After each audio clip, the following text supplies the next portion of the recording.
forskning og praksis. Hvad skal de tro? En forsker og en pædagog. Tag en kop kaffe og drik. Bliv klogere med en podcast. Fra samtaler om pædagogik. Velkommen til Samtaler om pædagogik. Mit navn det er Kim Mette Kastrup. Jeg er pædagogisk konsulent og pædagogisk entreprenør. Og i dag der sidder jeg her sammen med dig, Mikkel.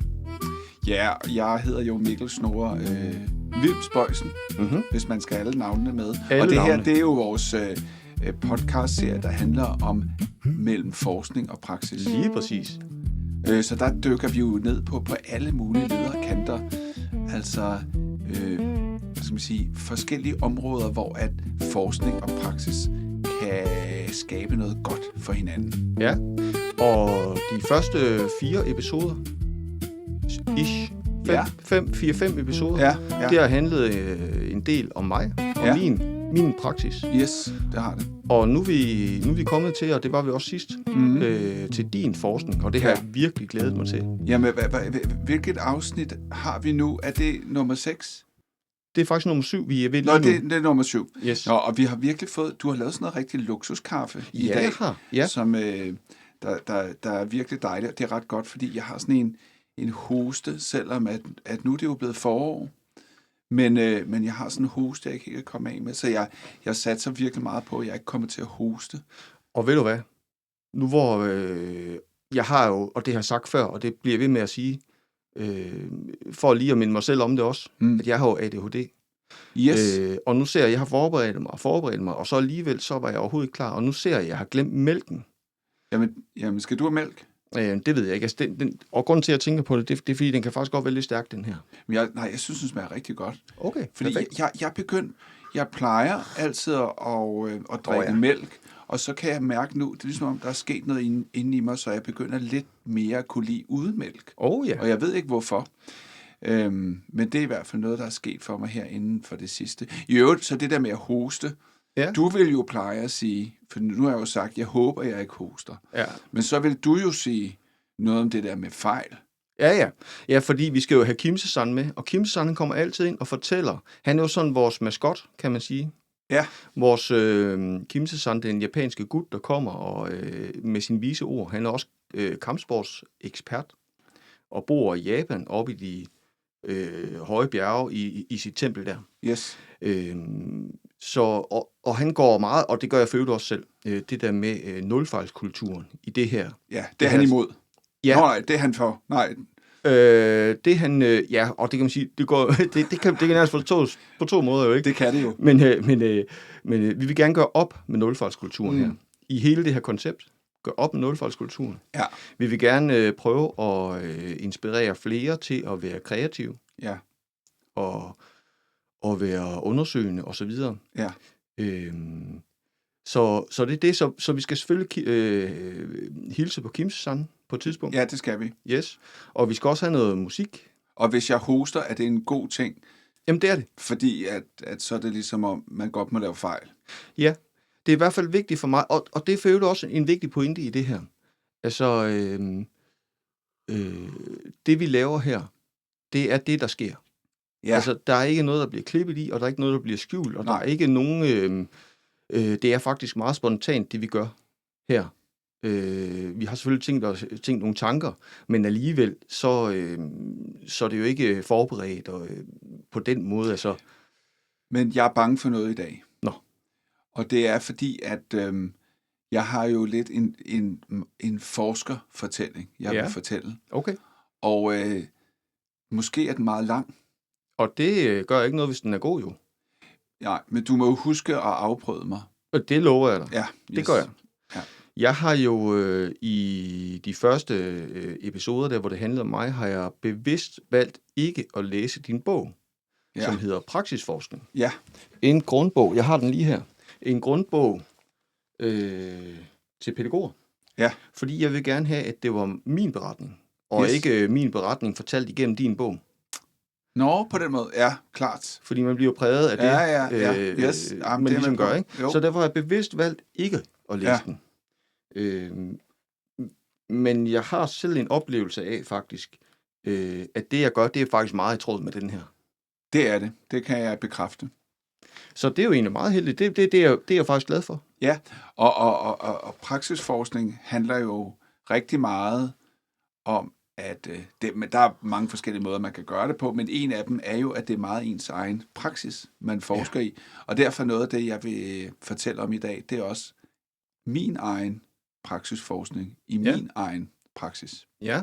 Yes. Det glæder jeg mig til at så høre om. Ja. Så er du den, der går i krig med det? Nej, men vi havde Kimse-sang, som vi kom omkring, men har vi også en sang, fordi du plejer at have lavet en sang? Altså, jeg har en sang, og så aftalte vi faktisk sidst, at vi skulle kigge lidt på det præstationsløse rum. Ja. Og så aftalte vi også, at vi skulle køre et projekt, du havde med noget sang, men nu er du blevet syg, så det kan godt være, at det ændrer lidt. Jeg er bange for, fordi det var sådan noget meget sådan... Vi skulle synge på sådan en meget blæsagtig måde, ligesom sådan nogle trompeter.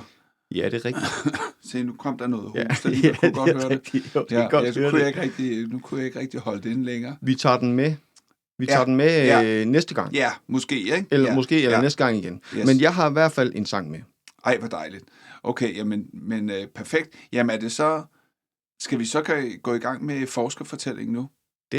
Ja, helt sikkert. Lad os gøre det. Og så lige pludselig, og så Kimse-sang kan komme lige pludselig. Han kommer lige pludselig, man ved aldrig, hvornår han kommer. Og din sang kan komme lige pludselig. Den kommer også lige pludselig. Ja, okay. Nå, men i hvert fald så, jeg har taget en historie med, og min praksis kan jo være forskellige ting. Okay. Og typisk så vil nu går vi lidt tilbage i tiden, og der var min praksis, det var både at undervise på pædagoguddannelsen. Det vil sige, at min praksis var i princippet her at gøre min undervisning så god og meningsfuld for de studerende som muligt. Mm-hmm. Jeg skal lige forstå, altså det du forsøger nu, det er, at vi kan forstå, hvordan du tænker som forsker, så vil lige nu se at have en baggrundshistorie. Ja, og måske flere. Okay. Jamen, så med, vi er i gang med en baggrundshistorie. Ja, jeg er sådan lige for at komme hen til det, ikke? Og godt. Der kan man sige, det er min praksis, men min praksis er også de projekter, jeg laver i skoler, eller i fritidsklubber, eller i dagtilbud. Det er jo også min praksis. Og ude i den praksis er jeg på en eller anden måde projektleder og pædagog og forskellige ting. Så det er 2 forskellige praksiser. Okay. Og når jeg siger det, så er det fordi, at... Hvordan kommer pædagogdelen ind?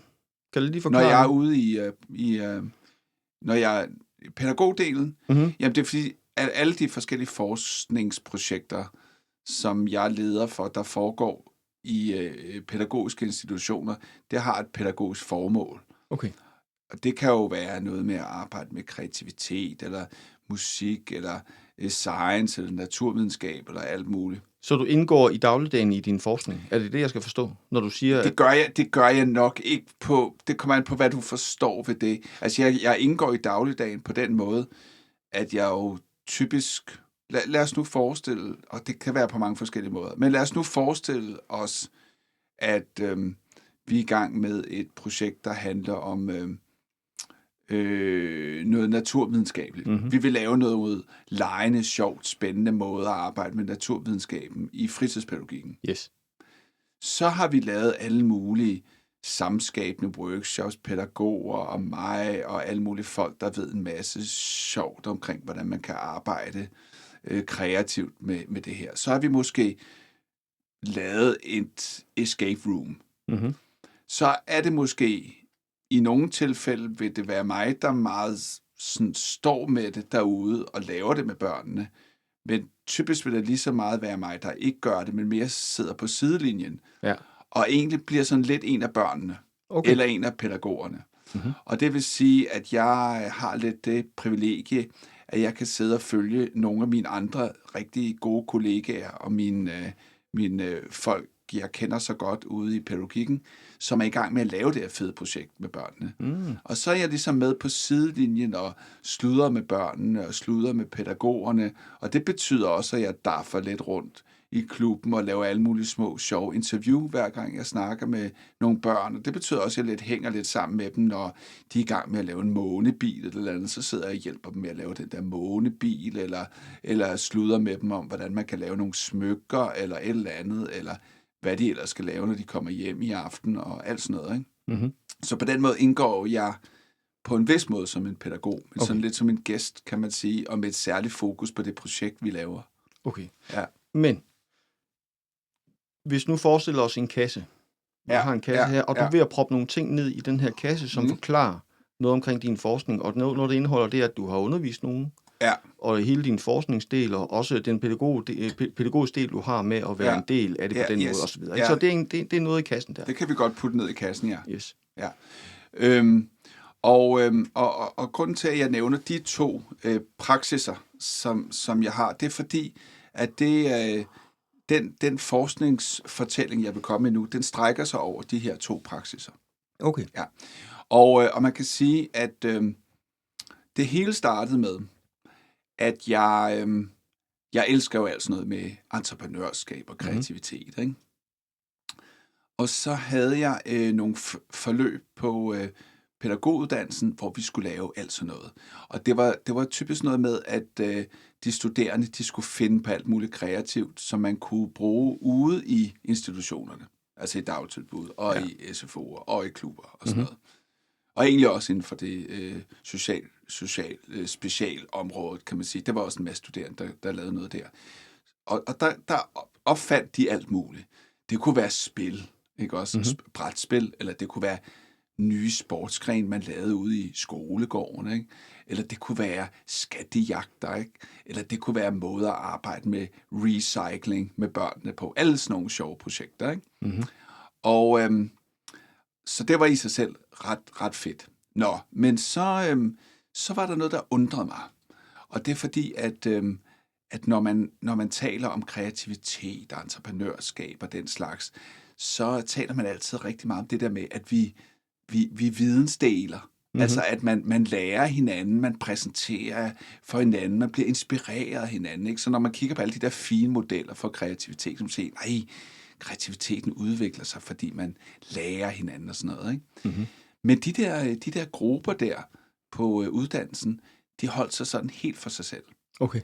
Og de delte ikke særlig mange idéer med hinanden. Så de levede ligesom ikke rigtig op til undervisningsdesignet, jeg havde lavet, vel? Og jeg snakkede med nogle af mine kollegaer om det. Det er jo også en ret stor del af praksisforskning, det der med, at vi hele tiden samtaler med vores kollegaer, prøver at blive klogere på et eller andet sammen. Hvad er det, der går galt her? Ikke? Ja. Så vi var sådan lidt, hvorfor er det egentlig, at de ikke sådan mere fortæller hinanden om deres projekter, bliver inspireret og giver hinanden input, og vi havde lavet alle mulige chancer til det, hvor nogen præsenterede, så skulle de andre komme med idéer, og der skete ikke rigtig noget. Men fandt de ud af det? Ja, så sker der så det på et tidspunkt, at jeg prøver at tale med mange af de forskellige studerende om det, så finder jeg ud af på et tidspunkt, at det faktisk er fordi, at hvilket jo er ret oplagt, men det er fordi, de gemmer på deres idéer. Ah, okay. Fordi, og det havde jeg jo lidt glemt, dum som jeg er, ikke? At det kan godt være, at man snakker om kreativitet som sådan noget, hvor man deler idéerne. Men hvis du er på en uddannelse, og hvis du har tænkt dig at bruge noget af det her til eksamen, forestil dig, at der er nogen, som der har fundet på et meget, meget spændende projekt, der handler om, at børnene skal lave deres eget smør. Lad os nu sige det, ikke? Og så skal de lave deres smørmad og pynte med topping, eller et eller andet den stil, ikke? Lad os lege, der er en gruppe, der har fundet på det. Så hører de andre grupper om den her idé, ikke? Og alle de andre grupper tænker, vi vil også lave smør, ikke også? Jo. Og lige pludselig, så går alle til eksamen og præsenterer deres projekt, der handler om at lave smør. Og første gang, der er nogle studerende inde, der fortæller om deres spændende smørprojekt, så siger censor og examinator, ej, et spændende projekt, det er smør.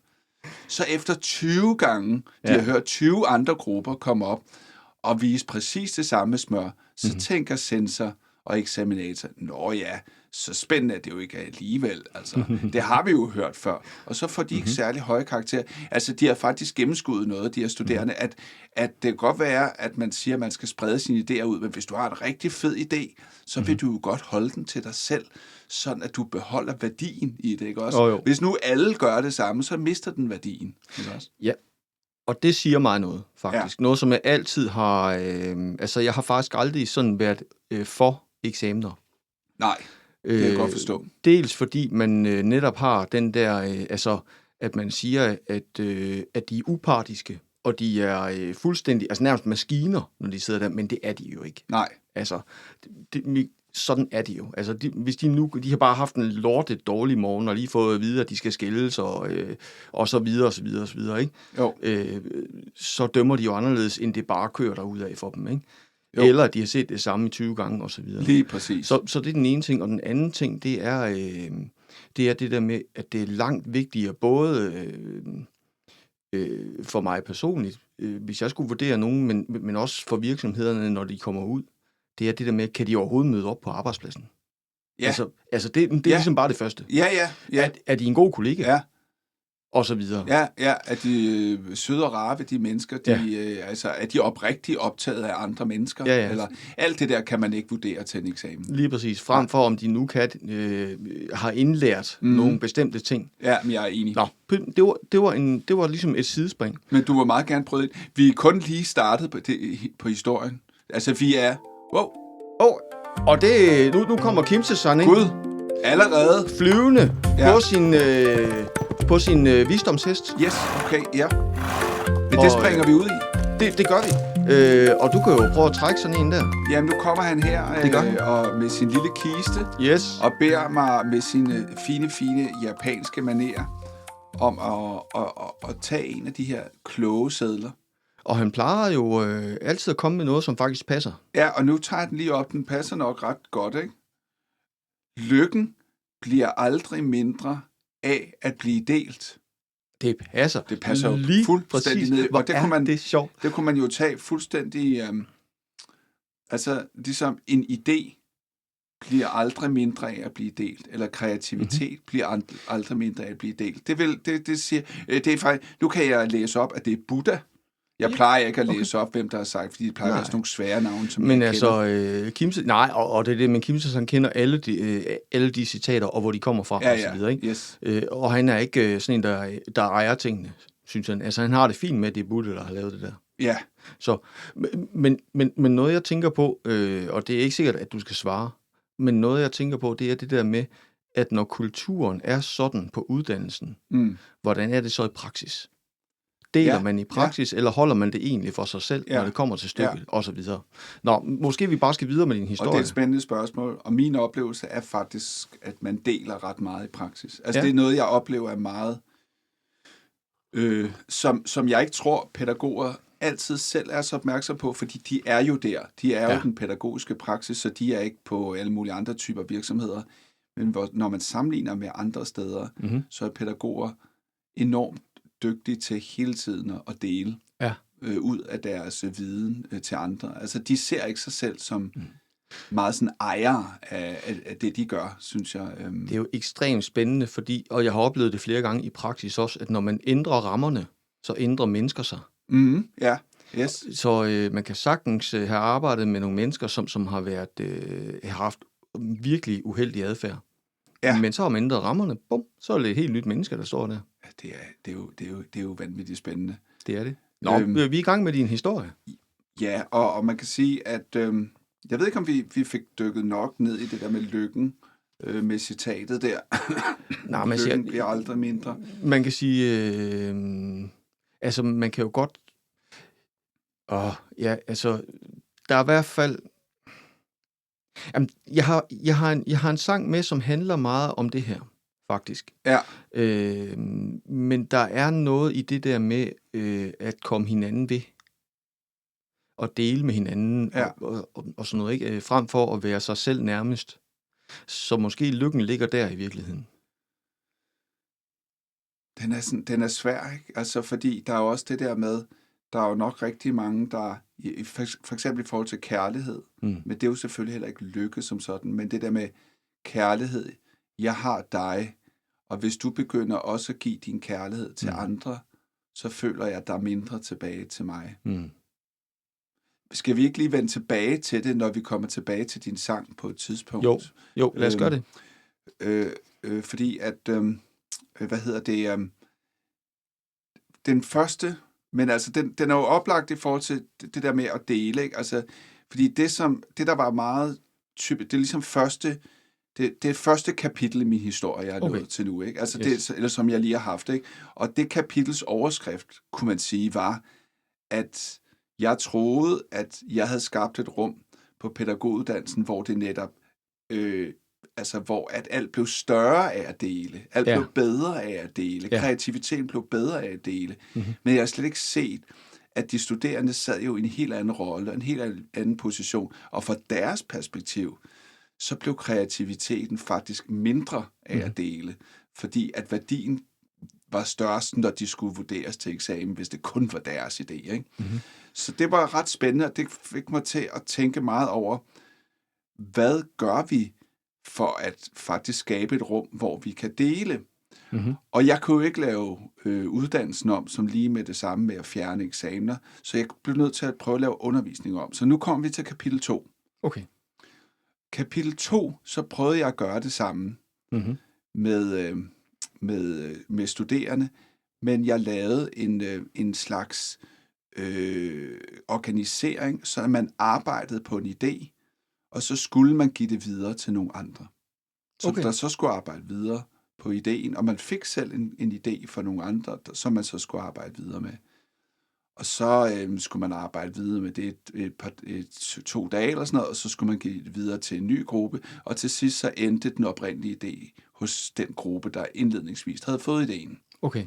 Så det gik på tur, og det var for at, så at sige, eksperimentet gik ud på at finde ud af, kan vi presse alle, kan vi samlet som gruppe, presse hinanden til at få et fælles ejerskab til alle vores idéer. Det gik slet ikke. Ej, jeg havde godt tænkt det. Det gik overhovedet ikke. Altså, nogen af de studerende, jeg kan huske det meget tydeligt, sagde, det her, det er jo ligesom at give mit barn fra mig. Ja, præcis. De havde tænkt det hele igennem. Ja, det var deres hjerteblod, de gav videre, ikke? Ja. Så det var slet ikke muligt på den måde at få fælles ejerskab. Og derfor så begyndte det der ejerskab at blive mere og mere sådan tydeligt. Altså, jeg kunne bare ligesom se, det virker måske banalt at sige det, men altså, det har en kæmpe betydning. Vores følelse af ejerskab til noget er en kæmpe motiverende faktor i det, vi laver. Vi har bare faktisk brug for ejerskab til det. Så alle de der tanker om kreativitet, det er bare sådan noget, vi kan dele hele tiden. Der er en grænse, eller i hvert fald skal vi gøre det på de rigtige måder. Og det vender jeg også tilbage til i nogle af de senere kapitler. Okay. Så, altså, jeg kan godt tænke mig at kommentere på noget, på noget. Det og sådan må lidt. Du meget gerne. Okay. Fordi så kan jeg også drikke kaffe imellem. Fordi jeg kan sådan lige mærke, det der hoste sådan lige sådan begynder. Ja, altså noget jeg tænker, det der med, at så fik du ikke lige skabt det, som du egentlig havde tænkt med, at de skulle dele og sådan noget, men der vil Kimse-san jo sige, at du overhovedet ikke har fejlet. Du har bare gjort noget. Ja. Og så sadler du om, og så gør du noget andet. Og det er jo lige i tråd med det der med, sådan som jeg oplever det der med at være meget, meget professionel, så handler det måske mindre og mindre om at tage ejerskab. Det handler måske meget mere om at være i processen. Fordi at hvis du nu havde valgt at tage mega meget ejerskab af dit projekt, så havde du jo ikke kunne sadle om. Så var du blevet ved at prøve at tvinge dem til, altså hårdnakket, tvinge dem til at samarbejde. Ja, det kan man sige. Frem for at stille dig op i helikopterperspektiv og sige, hvad gør vi så? Ja. Og hvis de der elever havde kunnet det samme, så havde de slet ikke taget det til sig på den måde. Nej, men det er en vanvittig god pointe, ikke? Fordi at det er også, vi har også været lidt inde på det tidligere, men det er også noget af det praksisforskning kan. Det er, altså hvis man skal se mit forløb som praksisforskning, så starter det jo med, at jeg støder ind i noget, som ikke var, som jeg havde håbet. Altså der går noget galt, og jeg havde ønsket, at verden havde set anderledes ud. Og derfor bliver jeg nødt til at tænke, og sammen med mine kollegaer, kan vi gøre det anderledes, så det bliver bedre. Ja. Og i det øjeblik, vi så begynder at sige, så laver vi faktisk et slags eksperiment med det her. Vi prøver at gøre noget andet, så kigger vi på, hvad der sker. Så har jeg, altså præcis som du sagde, løftet det lidt ud over mig selv. Mm-hmm. Det er ikke mere bare mig, der er en dum underviser, eller hvad han er også kedelig, Mikkel, eller hvorfor det var da også et dårligt modul, eller sådan noget. Det er mere, vi er faktisk i gang med at undersøge noget sammen. Kan vi gøre det her på en anderledes måde? Ikke? Ja. Og det gør, at du træder lige skridtet tilbage. Du er ikke personligt involveret helt på samme måde, og du føler dig heller ikke sådan helt så sårbar i processen. Mm-hmm. Altså, jeg er meget enig med dig, det er ret vigtigt. Men det er svært. Ja. Og det er svært, fordi at langt de fleste af os, det bliver mindre og mindre igennem årene af forskellige årsager. Men langt de fleste af os har fået skældt ud som børn for noget, vi har gjort forkert. Ja. Så altså og det kan godt virke som om, at det virker lidt for let og sådan noget. Men det er mere nuanceret end det. Men altså, det går mere og mere op for mig, at mange af de ting, vi kan og tænker og gør og siger og så videre, det er ting, der er indkodet i os. Mm. Så når vi har lavet en fejl som voksen, så kommer de her følelser direkte tilbage på et splitsekund. Og så det at prøve igen noget nyt, kan være endnu sværere end at gøre det til at starte med. Det er det med at komme videre, fordi hvorfor skulle jeg fejle 2 gange? Ja. Og det er jo risikoen ved at prøve igen, det er, at man faktisk kan fejle igen. Men så det er svært for mange at komme over den der kant der. Men det er muligt i det rigtige miljø, kan man sige, ikke? Men jeg er simpelthen så enig, og jeg ved, du skulle se en lille såret dreng, der er inde i mig. Ja. Altså, der skal ingenting til. Ja, det skal der virkelig ikke. Men så er det jo ekstra flot, det der med at kunne alligevel. Ja. Og sætte sig ud over, og kunne se, der er en såret dreng, og jeg kan mærke det. Men jeg ved, det ikke er rationelt, så jeg gør det alligevel. Ja. Altså, og måske er det i virkeligheden, nu når jeg sidder og tænker over det, og vi snakker sammen, altså, måske er det næsten det, der er det allervigtigste for mig med praksisforskning, at undersøge min egen praksis og andres praksiser. Altså, at man på en eller anden måde, det at man kigger lidt udefra, som du sagde før, sådan løfter sig lidt ud over det der den sårede dreng, som ellers kan få så mange knups, når andre ikke kan lide ham, eller hans undervisning, eller hans musik, eller hvad det nu kunne være. Ikke? Jo. Nå, men i hvert fald, så kan man sige, det virkede ikke. Og så kommer vi faktisk til kapitel 3. Okay. Fordi det her, det var så det andet kapitel. Det var eksperimentet, der også gik galt.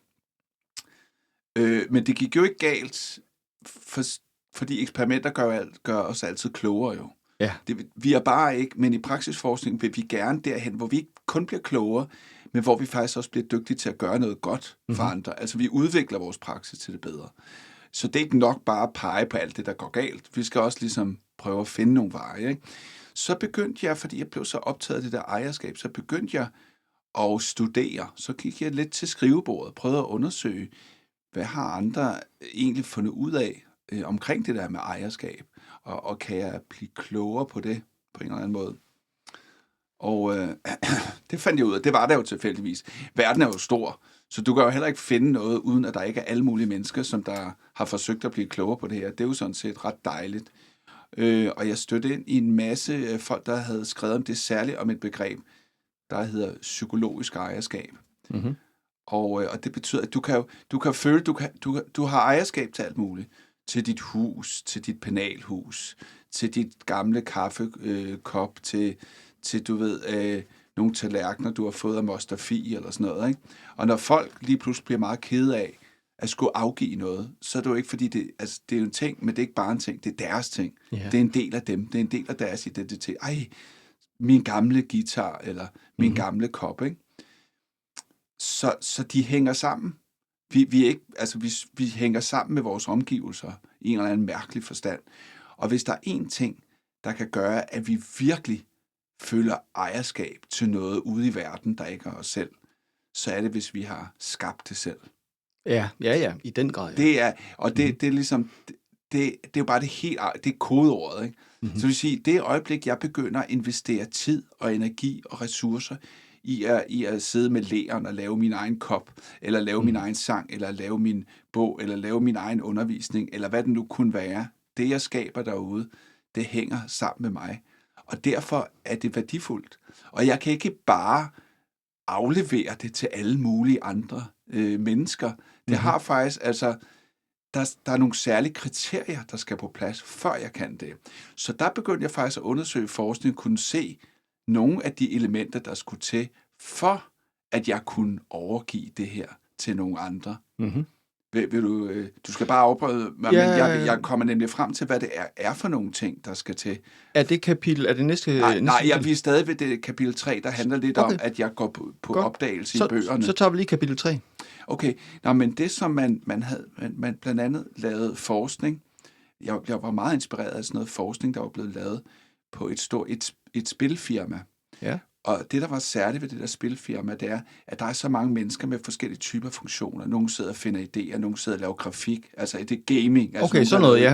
Fordi jeg var lige ved at spørge dig, hvad det var for noget spil. Ja, det var sådan noget computer games. Okay. Så kan du forestille alle mulige specialiserede funktioner, ikke? Det kan jeg sagtens, men jeg havde slet ikke forestillet mig, at det var sådan. Jeg troede bare, det var én gut, der sad her. Ja, det var det nemlig ikke, fordi når der er så nogen, der sidder og udvikler nogle, et storyline eller et eller andet, så sender de det videre til den anden afdeling. Okay. Og det viser på det der sted der, at det også tit skabte ret stor demotivation, når folk skulle sende det videre. Okay. Til gengæld kunne man også pege på, hvornår det ikke gjorde det. Altså, hvornår gav det faktisk arbejdsglæde, og ikke det modsatte. Okay. Det gav arbejdsglæde. Enten når de havde en tiltro til, at der, hvor deres idéer blev sendt hen, så var det faktisk et sted, hvor der var nogle mennesker, der fagligt kunne gøre det endnu federe. Mm-hmm. Altså, de vidste, okay, Henning derovre, eller Pia, hun er vanvittig god til at lave nogle rigtig fede farver til det her, så det bliver rigtig godt, ikke? Mm-hmm. Eller også, når de kendte dem personligt, og havde et stærkt tillidsforhold til dem, ligesom jeg har til dig, og lige meget hvad jeg havde lavet, så kunne jeg sende det hen til dig, og så ville jeg tænke, jeg bliver glad for lige meget, hvad Kim laver ved det, fordi jeg kan virkelig godt lide ham som person. Mm-hmm. Jeg har tillid til ham. Ikke også? Så er det simpelthen det, der virkede? Det var noget af det, der var afgørende for, at man kunne skabe sådan et fællesskab, hvor man kunne udvikle idéer og sende videre til hinanden, og sådan set have et fælles ejerskab til det. Okay. Så det var ret spændende. Mm-hmm. Så det simpelthen det. Var det de eneste 2 kriterier? Der var sikkert også nogle andre. Det var det med, at man kunne lide folk, og man vidste, at de var dygtige. Ja. Og men det var de vigtigste for mig, fordi det var dem, jeg kunne spejle i min egen praksis, og det kommer vi videre til i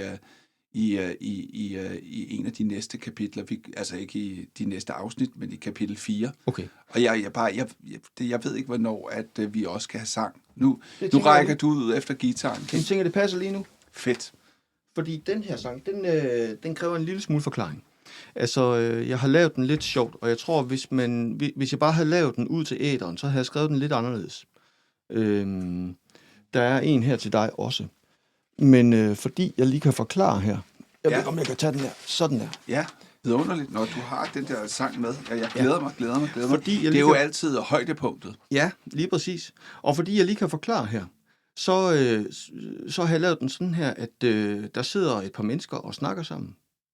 Og det er alle versene. Og så i omkvædet, der svarer dem, som vi snakker om. Og det kunne være, og det kan være alle mennesker. Ja. Det kan være alle versene, det er ligesom dem, der sidder under de andre. Og det kan være i alle sammenhæng. Det kan være i børnehaven, det kan være i skolerne, det kan være i samfundet generelt, det kan være du og jeg. Mm-hmm. Det kunne også være nogle andre, der sang op til os, og så videre. Ja. Så det der med, og det passer lige præcis det der med, altså man kan godt have nogle holdninger om noget, men hvor interesseret er man egentlig i at dele, når det kommer til stykket. Ja. Så det passer lige præcis, og vi har ikke snakket sammen. Jeg har faktisk bevidst holdt den hemmeligt for dig. Ej, hvor er det fantastisk. Fordi jeg vil ikke præge dig, og jeg synes også, jeg vil overraske dig. Jeg synes, det er lidt sjovt at så overraske dig. Vi gør det sådan her. Så. På en bænk En sommerdag sad en forsker og en pædagog. De så sandhedens mange lag og en så ironiens Dannebro. For i Danmark er vi stolte af ytringsfrihed og ligeværd. Det har vi slået fast med bolde, men der er noget vi overser. Og så kommer dem der svarer. Vi er sikkert de 20%, der passer ind og er godkendt til at opnå samfundets top. Hvorfor ændre noget så godt? I andre må kende jeres plads, ellers kravler I op fra jeres mellemklasse. Der er ikke afpær, så kan vi jer til alle. Konkurrencen kunne få os til at falde. På bænken sad de to og tænkte, hvordan ændres en samfundsetik. Jeg skal lige, fordi jeg kan dårligt læse den her, fordi jeg har alt muligt foran her. Okay. Hvad bliver konsekvensens mængde? Måske det ændres gennem genetik. Historien bevidner store konsekvenser for dem, der så det, andre ikke kunne. Da skæbne blev festet med delinkventer, de blev sparket på som de andre hunde. Vi er cirka de 20%, der passer ind og er godkendt til at opnå samfundets top. Hvorfor ændre noget så godt? I andre må kende jeres plads, ellers kravler I op fra jeres mellemklasse. Der ikke er afpær, så kan vi jer til alle. Konkurrencen kunne gøre os til trælle. De blev enige om at bruge deres stemme. På trods af store forskelle havde de meget til fælles. De ville gerne være de slemme. De ville kunne se deres børn i øjnene, mens de ældes. For med viden er der ingen vej tilbage. Samvittigheden bærer os af det sande. Dæmonerne kan de ikke forsage. Fremtiden er der skæbne af denne. Vi er cirka de 20%, der passer ind og er godkendt til at opnå samfundets top. Hvorfor ændre noget så godt? I andre må kende jeres plads, ellers kravler I op fra jeres mellemklasse. Der ikke er afpær, så kan vi jer til alle. Konkurrencen kunne gøre os til trælle. Ja, der var lige... Jeg har alle de her mikrofoner, jeg skulle dårligt læse teksten. men den er vanvittig god. Og det passer lige til den. Den er fuldstændig vild med. Og faktisk den er helt sindssygt vild nu har jeg jo sagt, ja. Nu har jeg sagt i alle programmerne, at det endelig ikke måtte ende op ved forskerne, eller op hos dem. Det var det, vi snakkede om sidst. Men jeg håber egentlig, de hører med i dag, og så ligesom kan se igennem mit lidt provokerende yder. Altså, hvad håber du? At de ligesom lytter med, og ligesom ser altså det de her. 20%? Og sådan, ja, simpelthen de 20%. Det er nok cirka de 20%, der ligesom sidder der, og er over alle de andre, i alle mulige samfundslag, ikke? Jo. Og så kigger alle sammen, alle i alle samfunds, også blandt de allerrigeste, så er der nogen, der lige de 20%, der lige lidt rigere. Er vi i de 20%? Os to? Jamen, det vil vi jo være i nogen sammenhæng. Ja. Så det er vi. Og nogen sammenhæng ikke. Og selv i de allerfattigste sammenhæng, så er der også 20%. Men den udtrykker virkelig, virkelig godt, hvad jeg havde håbet på, at vi gerne vil. Ja, så det er jo lidt en jeg har skrevet en protestsang. Og den er også humoristisk. Jeg har prøvet. Hvorfor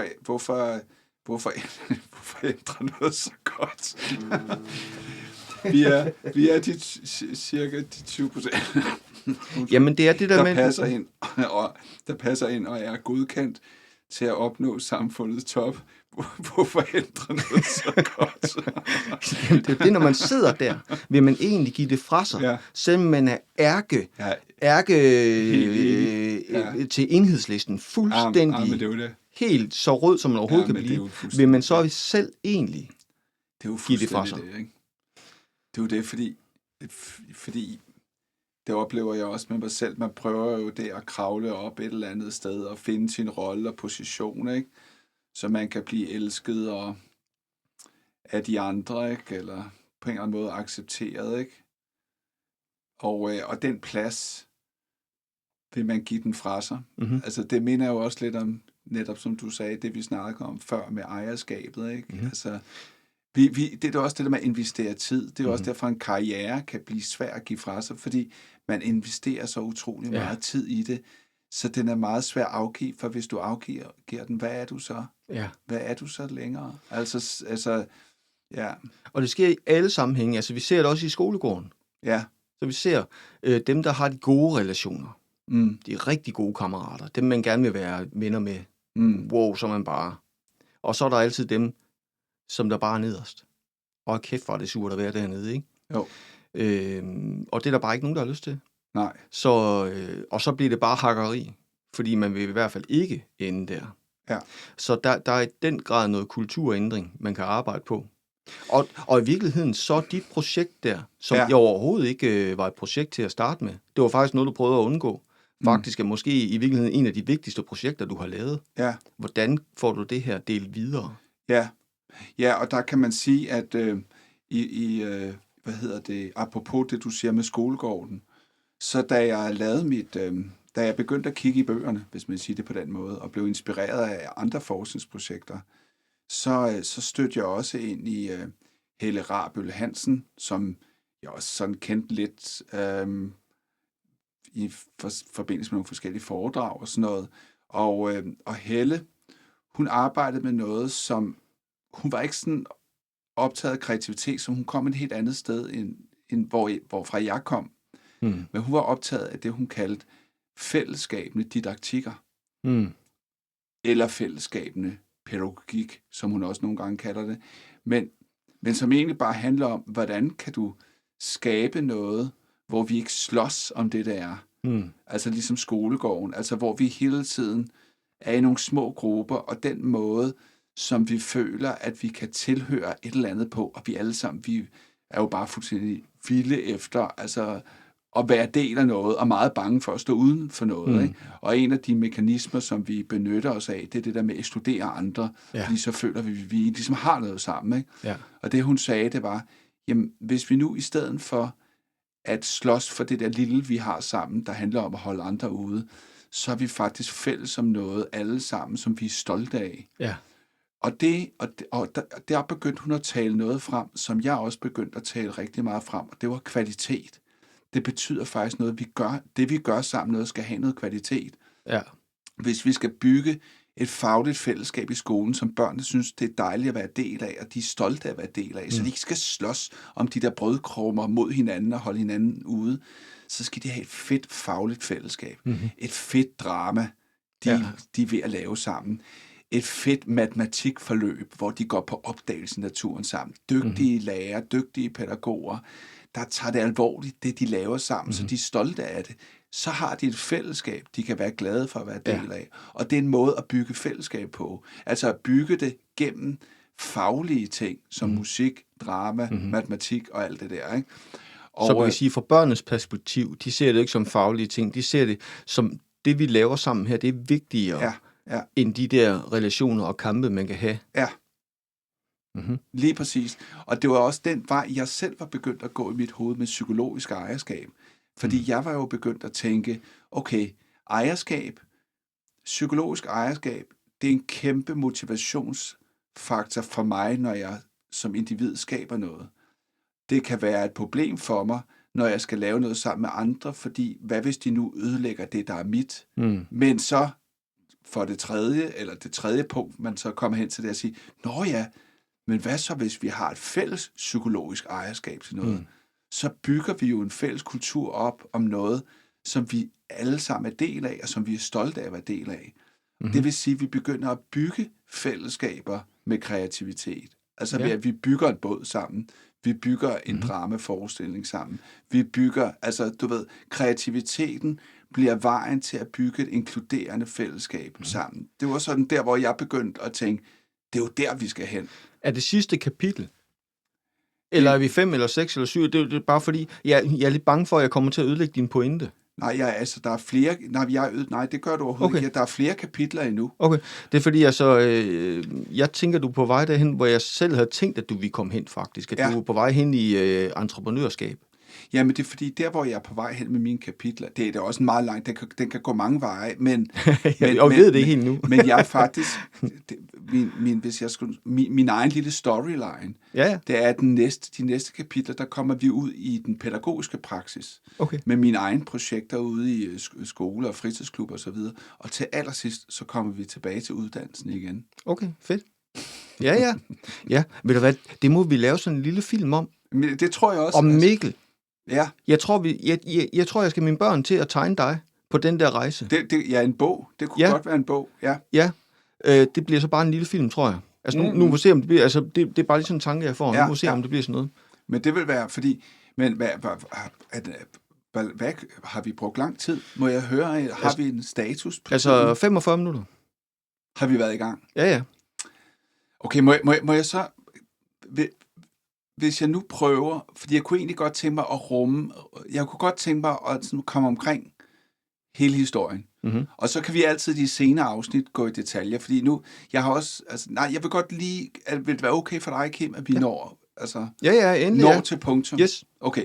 Lad os gøre det. Nå, men i hvert fald det der psykologisk ejerskab begyndte jo så at være noget, jeg kunne se, var meget væsentligt faktisk i den pædagogik, jeg selv havde med at gøre. Det der med, at vi bygger identiteter, vi bygger fælles identiteter, vi bygger kollektiver sammen via det skabende arbejde. Og der var flere andre, jeg kan huske, i den der periode var jeg ude og lave et skoleprojekt, hvor vi lavede alt muligt forskelligt. Vi lavede cirkus, vi lavede musik og alt muligt. Ikke? Og noget af det, som jeg blev der var meget spændende for mig at stå ind i. Jeg havde sådan en lille kompositionsgruppe med en masse børn, hvor vi lavede musik sammen. Mm-hmm. Og jeg havde en masse sådan sjove måder, synes jeg selv, at arbejde med at lave komposition. Ikke? Mm-hmm. Det var alt sådan noget med, at de skrev sådan sjove ord på sedler, og dem kastede vi ned i nogle kasser, og så tog vi sedlerne op, og så begyndte vi at lave rapmusik og lydkomposition. Hvor gamle var børnene? Jamen, det var faktisk ret sjovt, fordi det var sådan en skole, der var sådan en friskole, så det var ret lille skole, så børnegruppen var simpelthen helt fra 4. klasse op til 9. klasse. Okay. Så jeg havde hele spændet sammen, hvilket var ret sjovt. Ikke? Nå, men det jeg så fandt ud af, fordi jeg synes selv, at det var noget ret originalt musik, vi fik lavet der, ikke? Men jeg kunne mærke, at eleverne ikke var sådan så stolte af det. Mm-hmm. Ikke også? Til gengæld var de stolte af noget andet. Det var, at vi havde indkøbt en masse ukuleler, og det sad de og øvede 2 akkorder på. Og de lavede en sang, som stort set var taget fra Billie Eilish. Og det var der, hvor Billie Eilish var begyndt at blive et kæmpe navn. Og de lavede sådan en sød lille sang med en dansk tekst på, som var sådan stjålet lidt fra hende. Men det, at de kunne spille det selv med de der akkorder, altså kropsligt kunne spille det selv, det var de virkelig stolte over. Fedt. Altså det følte de ejerskab til, hvor jeg mere og mere fandt ud af, når de der andre sjove kompositioner, det var jo mig, der havde ejerskab til det. Mm-hmm. Det var jo dem, der havde, og det var bare så tydeligt, at det der med kropsligt, de sad med det og lavede det selv, det gav mig enorm stolthed. Ja. Det var bare sådan et eksempel på det, jeg begyndte at forstå. Det kan være for andre mennesker måske banalt, men der var sådan nogle ting i børns og menneskers måde at gå til kreative processer, som jeg begyndte at forstå på en anden måde. Og så blev jeg optaget af, fordi så begyndte jeg faktisk at forstå, der er også en tredje vej til at kunne finde måder at arbejde sammen på, som ikke var, kan du huske, de der 2 andre, som jeg nævnte før, altså det der for det der forskning på det der gamersted, hvor man fandt ud af, at enten var det, man havde tillid til deres faglighed, eller også havde man tillid til dem som personer. Ja. Det jeg så begyndte at opleve, og det var med, jeg har haft nogle relationer til dem, der arbejder i fritidsklubberne i Roskilde, og jeg har også fortalt om før, som jeg sådan er meget inspireret af deres arbejde. Og jeg begyndte at forstå, at den pædagogik, de var i gang med at udvikle der, det handlede om, at de i langt højere grad ligesom opdrog børnene til at invitere andre ind i deres processer, når de skabte noget. Og det var ikke nødvendigvis for, at dem, der skulle, altså helt konkret handlede det om, hvis du nu er i gang med at lave en sang, lidt ligesom tit viser mig sange, før de nødvendigvis er helt færdige. Det der med, at man har mod til at sige, det er der, jeg er i processen. Det betyder ikke nødvendigvis, at du skal give det fra dig, men det betyder, at du vender dig til, at du faktisk godt kan dele idéer med hinanden på et tidligt stadie. Og det gør, at du i højere grad kan få et fælles ejerskab til det, og det ikke er så farligt at vise idéer for hinanden. Jamen, det er jo også en af kerneopgaverne i det her format. Og jeg bruger mig selv som eksempel, og går linen ud og laver en sang, som nogen har hørt den før, men langt fra alle, og spiller den til alle i hele verden, der gider os at høre den her. Ja. Og så går det jo bare, som det går jo. Ja. Og så ser vi, hvad der sker. Ja, og der sker jo ikke en skid, altså. Nej, men den der åbenhed, altså jeg havde rigtig mange interview med, jeg hoster lige. Jeg havde rigtig mange interview med de der unge mennesker, der faktisk fortalte, hvordan det var at komme til de der pædagogiske miljøer i Roskilde, som noget helt særligt. Hvordan de kom fra en kultur, som jeg tror faktisk er meget udbredt og meget normal. At det der med at vise noget til andre, det er sådan en kæmpe, man har bygget op, og så tager de nu godt imod det. Og der havde de simpelthen bygget en pædagogisk kultur, hvor det var noget andet, der var på.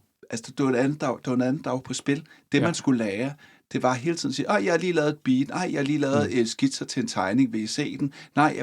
Altså det at ikke nødvendigvis, at man så skulle give ideen fra sig, men at man på en eller anden måde åbnede op for feedback, og andre kunne have nogle tanker og sådan noget.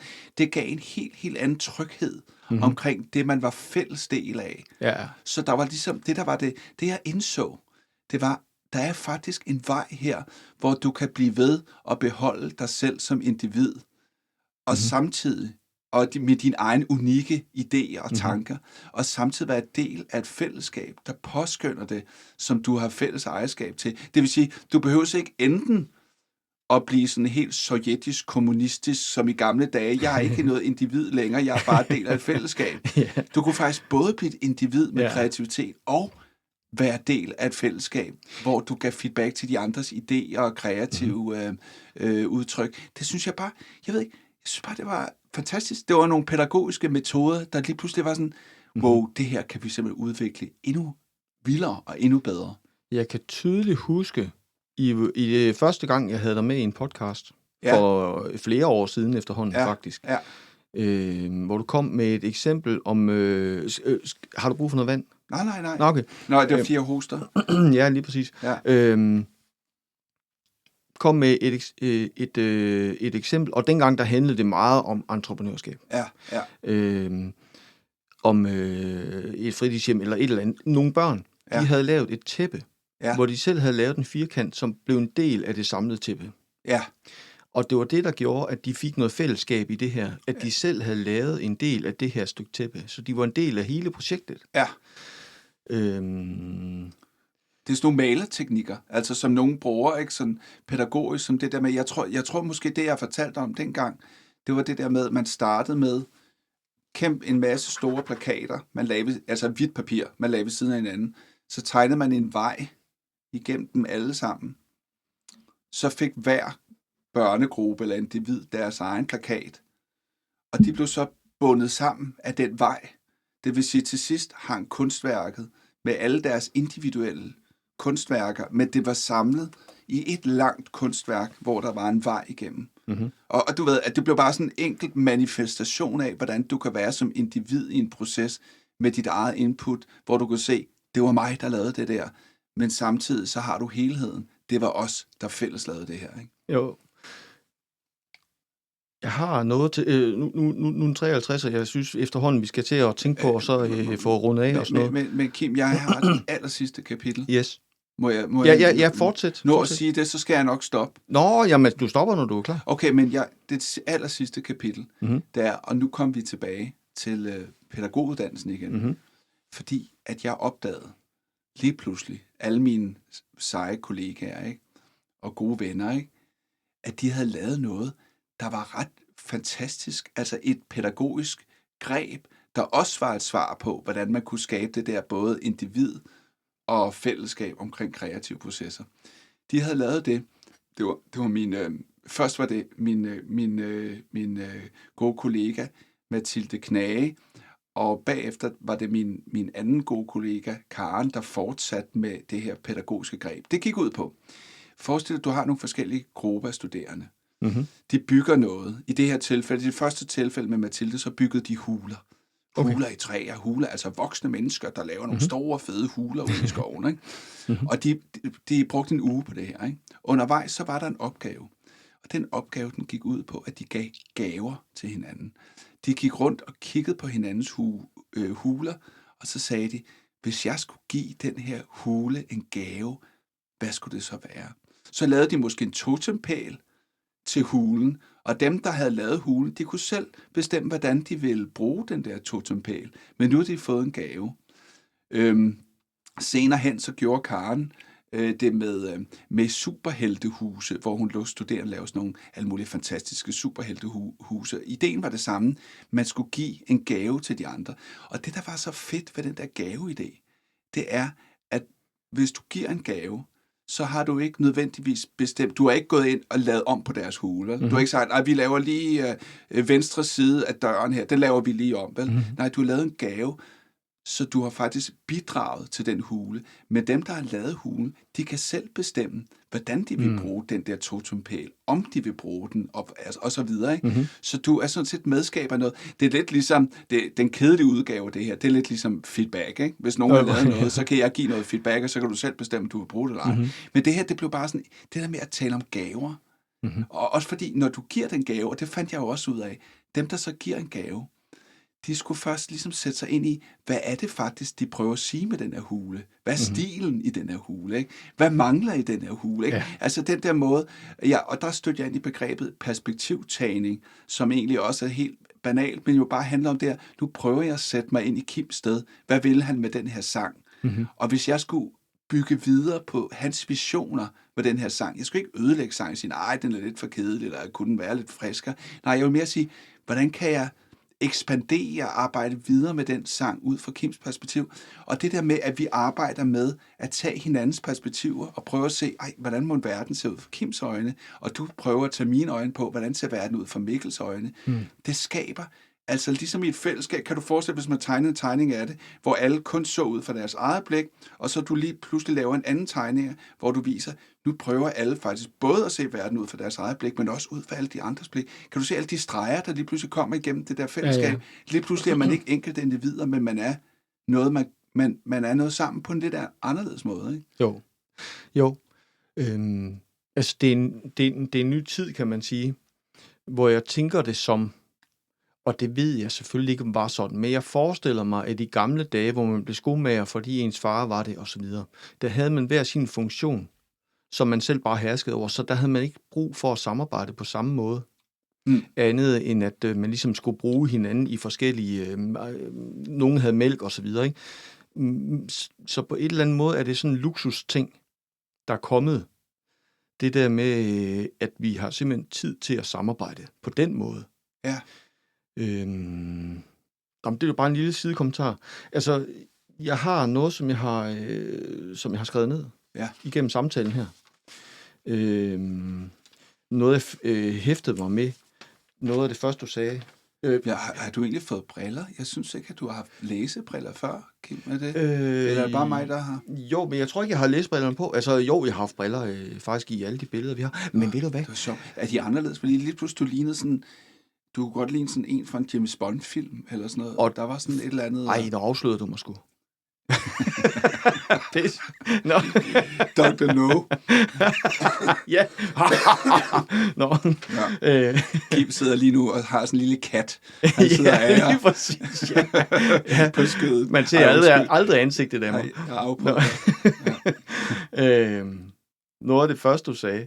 Det er fordi, du tænker, nu skal jeg udhule alt, hvad du siger. Nej. Noget af det første, du sagde, det er, det som pædagoger gør i hverdagen. Ja. Og noget jeg oplever, og jeg ved ikke, om det er sådan, men noget jeg forestiller mig, at når du kommer ud, så ser du en hverdag, som er skabt, fordi du er der. Og det og det kunne godt, hvis det er sådan, kunne det godt være et stort problem for dig i din forskning jo. Fordi du ser jo ikke hverdagen, som den er, fordi den er skabt. Jeg siger ikke, det er sådan, det er bare helt fiktivt. Det er bare sådan en tanke, jeg lige havde. Ja. Fordi alle er jo opsat på, at du skulle komme. Det jeg oplever, og det hænger sammen, og så kan du lige kommentere bagefter. Det jeg oplever, det er, at hverdagen mange gange,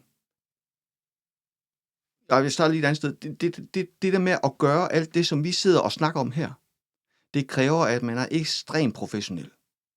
At man hele tiden kan være undersøgende og være nysgerrig og alt det her. Fordi lige snart hverdagen går i gang, bam, så kører tingene bare dak, dak, dak, dak, dak, dak. Og hvis man ikke er ekstremt professionel og kan være i det der, samtidig med det bare kører derudad, så kan det bare ikke lade sig gøre. Så det er en af mine missioner med de her podcasts faktisk. Det er det der med at prøve at løfte, prøve at give folk inspiration, give dem, ligesom det I gør på uddannelsen jo i virkeligheden, til at kunne gøre det, selvom man er i mega pres. Og så havde jeg det der med, så jeg forestiller mig, når du kommer ud med alle de, altså, så er de jo, så er du ligesom givet rum til, at nu kan vi være kreative. Men ellers handler det om blæer, og det handler om så nu skal vi spise, og nu skal I ud, nu skal I kraftedeme ud, fordi klokken er, og nu skal vi ind igen, og så kommer forældrene med det eksempel, du sagde, du havde haft med der med, at den her person ligesom havde opstillet nogle ting, fordi forældrene skulle se, at hun gjorde noget jo. Så hverdagen kom ligesom i vejen for, at hun faktisk kunne gøre det, hun gerne ville. Det ville hun jo aldrig have gjort i dit projekt. Der ville hun have tænkt sig om, og sådan noget. Det der med at stå frem, jeg oplever, og det er i virkeligheden en meget lille empiri, jeg har fra mit eget liv, men også i forhold til mine egne børn og sådan noget. Det der med at stå frem og være bange for det, det er 100% indlært. Fordi man i skole, og det handler også omkring det der med at så have tid til det. I skal lære at stå frem, og hvordan løser vi det? Nu skal I stå frem, og så skal I læse det her foran hele klassen. Og de der børn, inklusive mig selv, og jeg ser det tit, jeg ved bare et skud, 90% af alle sammen står og tænker, pis. Ja. Læser nu forkert. Ja. Så det bliver indlært, pis. Og jo flere gange det bliver gentaget, jo stærkere bliver den her følelse. Ja. Så langt de fleste voksne har det rigtig dårligt med, bare til helt almindelige familiefester, at stille sig frem og holde en tale, hvor det egentlig burde være allertryggest. Fordi det er indkodet i, at det skal bare være, det kommer bare frem, pis. Så det er jo det, man oplever. Med et meget lille, meget ydmygt sagt, ikke? Jo. Det var bare lige hurtigt. Men jeg vil lige sige, at jeg tænker også, når jeg laver noget er med til forskningsprojekter i institutioner, så er det jo typisk sådan, at det er noget bestemt, vi prøver at gøre, der handler om, altså helt grundlæggende handler det jo tit noget om at lave nogle særlige typer af aktiviteter, som gerne skulle være inspirerende og dejlige for børn at være del af, altså sådan helt overordnet. Så jeg er jo med i noget, hvor vi ligesom har fokus på det. Det er ikke sådan, at jeg kommer ud og sådan, du ved, går og kigger bare på, altså det der dagligdags liv, som du siger, eller det gør jeg, men det får jeg bare en oplevelse af, fordi det er jo også en del af dagligdagen, når man er derude. Men jeg kommer meget sjældent ud sådan bare, du ved, nu skal jeg bare ligesom se lidt på jeres arbejde. Forstår du, hvad jeg mener? Og det kan man jo godt, men det synes jeg faktisk selv er en lidt svær position at være i, fordi jeg synes også faktisk selv, det er lidt svært at blive observeret. Ja, og lige meget hvad, den følelse, du så får, altså du siger det jo selv i virkeligheden, den følelse får alle andre jo også. Ja. Så nu bliver jeg observeret, så nu er jeg ikke, som jeg plejede at være. Ja, nemlig, ja. Og jeg tror faktisk også, det var dig, der kom med det eksempel. Det der med i gamle, eller også er det fra fjernsynet eller et eller andet. I gamle dage, der gjorde børnene, hvad det ligesom blev krævet af dem, også når forældrene gik ud, fordi de troede, Gud holdt øje med dem. Jeg tror ikke, jeg har sagt det. Nej, det er jo noget, jeg har set fra fjernsynet så, eller et eller andet. Men det gør de ikke i lige så stor grad i dag. Lige snart forældrene er væk og sådan noget, så kan de ikke holde fingrene fra den der slikskål, jo. Fordi der er jo ikke nogen, der holder øje, jo. Men vil man ikke sige... Så der sker jo nogle ting, når man bliver observeret. Ja. Også når man er voksen, ikke? Ja, jo. Lige meget hvad, så hvis man nu går og tror, at alting er opstillet, når du kommer ud. Hvis nu tænker, ham der Mikkel der, og det der program der, det er bare fis i en hornlykke, fordi det er bare mega, altså det er falsk det hele og sådan noget. Så det er altså ikke sådan, det er. Altså det der med, når du kommer ud, så er der ligesom givet midler til alting, og der er blevet sat ekstra personale ind. Men jeg tror slet ikke, altså men det er også fordi, altså det er slet ikke sådan, jeg oplever, at jeg oplever, at vi alle sammen, når vi gør noget sammen, hvor noget af det indbefatter, at vi kigger lidt på hinanden. Og der kan det jo også godt nogle gange være mig, der gør noget, og hvor pædagogerne kigger, altså vi skifter roller i det. Men det er alt det der med at blive observeret, det er altid lidt angstprovokerende. Ja, helt sikkert. Så det prøver man jo, altså men jeg oplever virkelig ikke, altså, at der er nogen, der har en oplevelse af, at jeg sådan skulle komme ud som en, der ligesom skulle teste om, altså, nej. Hvis man læser den der praksisforskning bog, så handler al den her type forskning jo typisk også om at finde veje i, hvornår fungerer det, hvordan kan vi finde ud af noget, der fungerer. Ja. Så typisk er jeg jo, når jeg kommer forbi, så er jeg meget mere sådan optaget af alt, hvad der ligesom fungerer. Der er virkelig jo meget at fungere, det lyder så kedeligt, men alt, hvad jeg kan blive inspireret af, og du siger, kæft, hvor er det vildt, de der pædagoger kan, altså den der måde, de for eksempel får skubbet noget selvtillid ind i nogle børn, der er i gang med en eller anden proces, eller ved at lige at du ved, tage en hånd på skulderen og lige gøre, altså alle de der ting er vildt fascinerende, synes jeg, og vildt et privilegie at kunne få lov at beskrive nogle af de der ting der.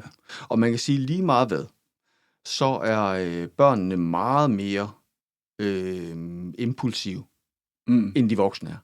Ja. Så det kan godt være, at du står der, men så går der noget tid, så er du bare en del af de voksne, og så gør de, som de plejer at gøre. Så det ændrer sig i hvert fald ikke ret meget, tænker jeg.